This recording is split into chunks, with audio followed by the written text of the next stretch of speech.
Hi guys, எல்லாருக்கும் வணக்கங்க. Welcome to Uma Sundar creations. நம்ம டயட்டை பொறுத்த வரலாம் டைமிங் மட்டும்தாங்க மெயின்டைன் பண்ணணும்.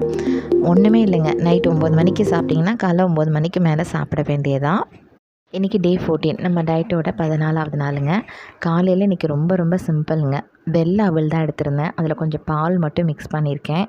அதனோட இன்றைக்கி நாட்டு சர்க்கரையோ இல்லை சுகரோ எதுவுமே ஆட் பண்ணல. வெறும் தேன் மட்டும் ஆட் பண்ணிக்கிட்டேங்க.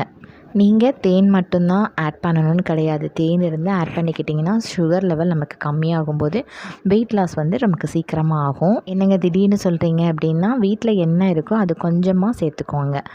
நீங்கள் வந்து ஒரு 4 ஸ்பூன் சுகர் போடுவீங்கன்னா 2ஆக குறைச்சிக்கோங்க. இல்லை நான் 2 ஸ்பூன் சுகர் போடுவேன் அப்படின்னா 1ஆ போட்டுக்கோங்க. பாதிக்கு பாதி சேர்த்துக்கிட்டிங்கன்னா ரொம்ப நல்லதுங்க. வெயிட் லாஸ் வந்து ரொம்ப சீக்கிரமாக நடக்கும். இதனோட நான் ஒரே ஒரு பிளாக் காஃபி மட்டும் எடுத்துக்கிட்டேன். இன்றைக்கி மார்னிங் எழுந்திரிச்சு தண்ணி மட்டும்தாங்க குடித்தேன். எடுக்கும்போது வீடியோவே எடுக்கலை, மறந்துட்டேன். மார்னிங் பிரேக்ஃபாஸ்ட் சாப்பிடும்போது மணி 9:35ங்க. ஆஃப்டர்நூன் லன்ச் பார்த்திங்கன்னா இன்றைக்கி 2:15க்கு தான் சாப்பிட்டேன். இன்றைக்கி பார்த்திங்கன்னா லெமன் ரைஸு, எல்லா பருப்பும் கொஞ்சம் எள்ளும் போட்டு துவையல், உருளைக்கிழங்கு பொரியல், அதனோட முட்டை மசாலா போட்டு 3 எடுத்துக்கிட்டேங்க. இவ்வளோ தான் மொத்த லஞ்சு. இதுக்கப்புறம் நான் எக்ஸ்ட்ரா ரைஸ் வச்சுக்கல, தயிரும் எடுத்துக்கலைங்க. டயட்டில் இருக்கீங்கன்னா ஒரு நாளைக்கு 3 லிட்டர் தண்ணி நல்லா குடிங்க. நைட் மட்டும் டைமிங் ஒரே மாதிரி கீப் அப் பண்ணுங்கள். ஒரு நாள் இல்லை 2 நாள் லேட்டானால் பரவாயில்ல. நைட் இப்போ நான் 9:30 மணிக்கு இன்றைக்கி சாப்பிட்ருக்கேன் அப்படின்னா அடுத்த நாள் 10 மணிக்கு மேலே கூட சாப்பிட்டுக்கலாம். அதனால் தவறே கிடையாது. ஸோ இன்றைக்கான லன்ச் சூப்பராக சாப்பிட்டாச்சுங்க. இன்றைக்கி கொஞ்சம் ஈவினிங் வெளியில் போயிட்டு வர்றதுக்கு ரொம்ப லேட்டானதுனால நான் 9:30க்கு தான் நைட் டின்னர் எடுத்துக்கிட்டேன்.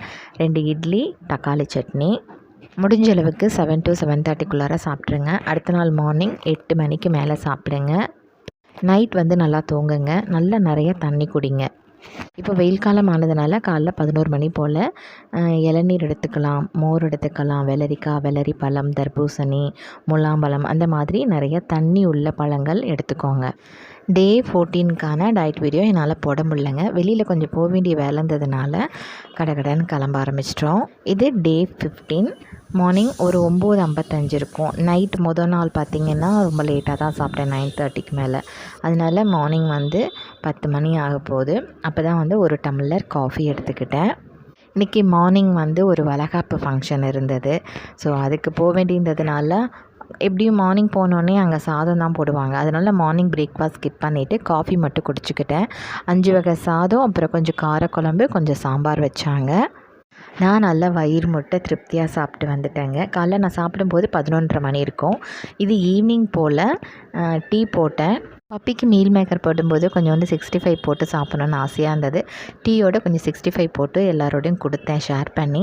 பட் எல்லாம் 2 எடுத்துக்கிட்டாங்க. மீதி ஃபுல்லாக நான் தான் சாப்பிட்டேன். நான் சாப்பிடும்போது 6:35 இருக்குங்க. நைட் டின்னர் அவ்வளோதான். அதுக்கப்புறம் எதுவுமே சாப்பிட்லைங்க. ஸோ 2 நாளுக்கான டயட் வீடியோ பார்த்துருப்பீங்க, பிடிச்சிருக்குன்னு நினைக்கிறேன். அடுத்த வீடியோவில் பார்க்கலாம். தேங்க்யூ.